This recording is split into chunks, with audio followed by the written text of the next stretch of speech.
Kilichomkuta Mheshimiwa Tundu Lissu akiwa katika mkutano wa hadhara ni kusitu mpendwa unayetufuatilia katika chaneli yetu ya Dirisha la Dunia TV, subscribe, comment na kulike ili pia kuweza kupata kile ambacho kinaendelea katika mitandao ya kijamii, lakini pia ambacho kinaendelea katika serikali yetu.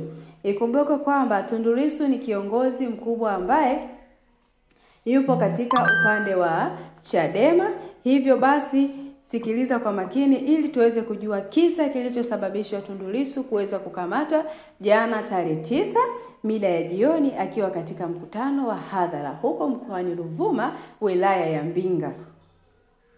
Mheshimiwa Tundu Lissu akiwa katika kutoa mahudhui yake katika mkutano huu wa hadhara, inasemekana kwamba polisi walitanda sehemu za uwanja kila kona, na baada ya Tundu Lissu kushuka tu katika jukwaa ambalo alikuwa akitumia kwa ajili ya kutoa maudhui haya, yeye kama kiongozi wa chama cha Chadema Tanzania, Tundu Lissu aliweza kukamatwa na polisi na kupelekwa katika kituo cha polisi kisichojulikana.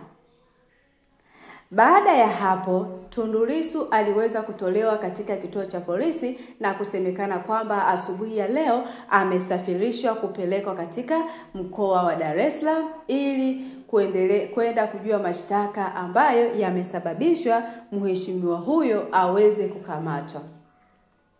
Lakini nyuma ya pazia, Mheshimiwa Godbless Lema ameweka kikao cha dharura na bodi yake ili kuweza kuona namna gani wataweza kumsaidia kiongozi wao Tundu Lissu kwa namna ambavyo ameweza kukamatwa bila sababu kujulikana, na namna ambavyo wataweza kukabiliana na tatizo hilo ambalo limetokea upande wa Chadema. Tukumbuke kwamba Tundu Lissu huko nyuma alishawahi kukutana na visa vingi vikubwa vya kuhatarisha maisha yake, lakini pia bila kujua nyuma yake ni nani yupo ambaye anasababisha matukio haya na nini kinaendelea kwa mheshimiwa huyo. Hivyo basi, wewe kama mwananchi wa Chadema au CCM, toa maoni yako katika ukurasa huu ili pia tuweze kujua kitu ambacho kimemkuta Tundu Lissu, na je, ni sahihi kukamatwa pasipo kujua kosa na tena akiwa katika mkutano wa hadhara. Maswali mengi yamezuka kwa wananchi kwamba hata kama alikuwa na kosa, ilikuwa hawakuweza kuona namna nyingine ya kuweza kumkamata kiongozi huyo, na wengi kuendelea kusema kwamba kitendo hichi ni kitendo cha udhalilishaji ambacho kimetokea kwa kiongozi mkubwa kwa namna hiyo.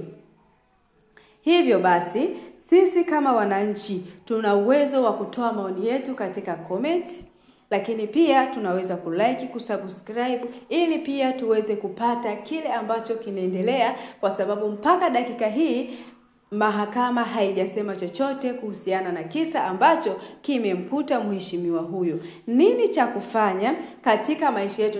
Nikupe tu tahadhari, hata katika comment ambazo unazitoa, unatakiwa kutoa comment ambayo italeta mafunzo, au pia hata serikali ikiwa inapitia katika ukurasa huu wa Dirisha la Dunia TV, pia waweze kupata kitu ambacho kitaweza kuwasaidia wao jinsi ambavyo wanaweza kuendesha nchi katika hali ya amani na upendo. Nini cha kufanya? Tundu Lissu sasa yuko ndani ya kituo cha polisi, lakini kumbuka hicho kituo ambacho kipo au mahakama ambayo amepelekwa Tundu Lissu haijulikani ni mahakama gani. Je, Tundu Lissu popote alipo yuko salama au yuko hai? Ni nani ajuae? Ni serikali ndio inajua, au pia viongozi ambao wapo mpaka sasa wanajua nini kinaendelea na nini kilitokea baada ya Godbless Lema kuitisha kikao cha dharura na bodi yake. Nini kitaendelea, na sisi tutakujuza kila kitu ambacho kitaendelea katika ukurasa huu wa Uhuru wa Afya.